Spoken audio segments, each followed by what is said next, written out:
2 cup আটা দিয়ে কিভাবে বাড়িতেই বনরুটি তৈরি করে নিতে পারবেন আজকে তাই আপনার সাথে শেয়ার করতে এসেছি।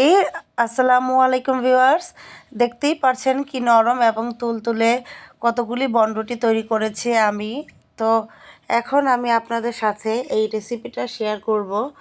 তো দেখুন কীরকম বাজারের মতো একটা সুন্দর একটা কালার এসেছে আর এত সুন্দর সফট হয়েছে, একদমই বাজারের মতো হয়েছে।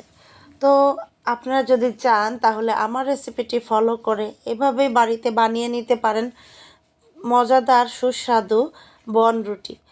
আর আপনাদের যদি আমার এই ভিডিওটি পছন্দ হয়ে থাকে তাহলে আমার ভিডিওতে একটি লাইক, কমেন্ট এবং শেয়ার করে দিবেন। তো বন্ধুরা চলুন দেখে নেওয়া যাক।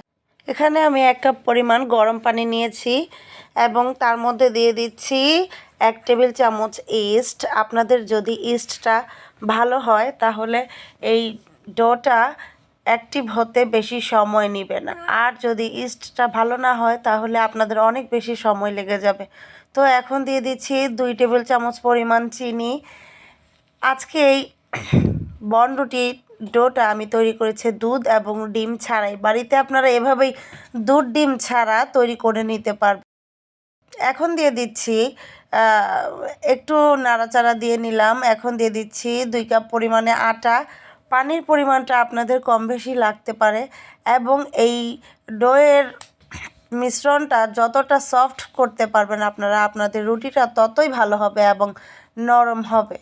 তো এখন দিয়ে দিচ্ছি আমি এখানে পরিমাণ মতো লবণ। আপনারা আপনাদের স্বাদ মতো লবণটা এখানে দিয়ে নেবেন।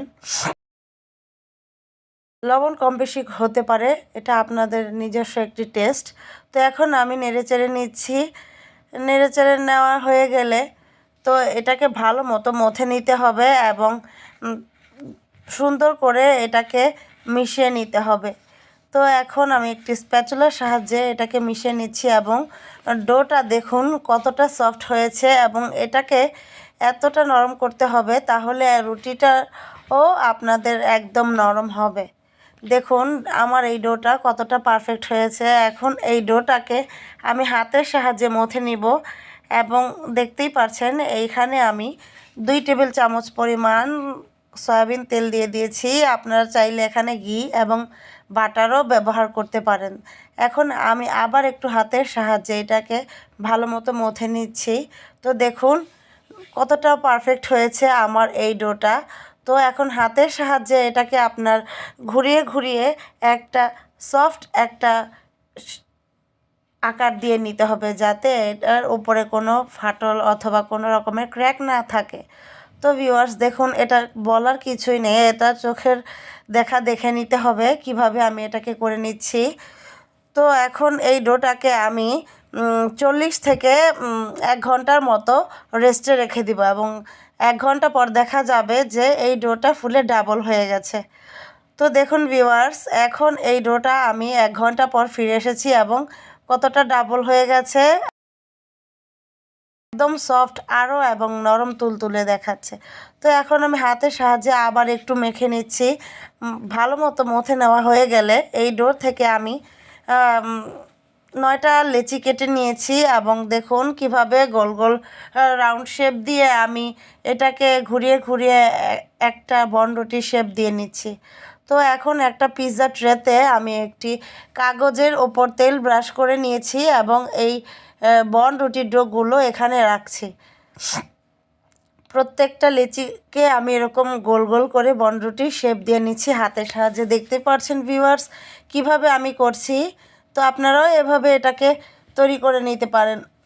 আর আপনাদের যদি আমার চ্যানেলটার ভিডিওগুলি পছন্দ হয়ে থাকে তাহলে আমার চ্যানেলটাকে সাবস্ক্রাইব করে দিবেন এবং ফলো দিয়ে পাশে থাকবেন। তো দেখুন ভিউয়ার্স প্রত্যেকটা বনরুটির সাইজ কি ডবল হয়ে গেছে। এখন আমি উপরে এই রুটির উপরে একটা সুন্দর কালার আসার জন্য একটি ডিমের কুসুম ফেটে নিচ্ছি এবং এই ডিমের কুসুমটা এই বনরুটির ডোয়ের উপর ব্রাশ করে নিব। তো এখন আমি এইগুলির উপরে ডিমের কুসুমটাকে ব্রাশ করে নিচ্ছি যাতে সুন্দর একটা কালার আসে। তো এখন আমি সবগুলি এভাবে ব্রাশ করে নিচ্ছি। দেখতেই পাচ্ছেন কিভাবে ব্রাশ করে নিচ্ছি। তো হয়ে গেছে আমার প্রত্যেকটা বনরুটি ব্রাশ করে নেওয়া।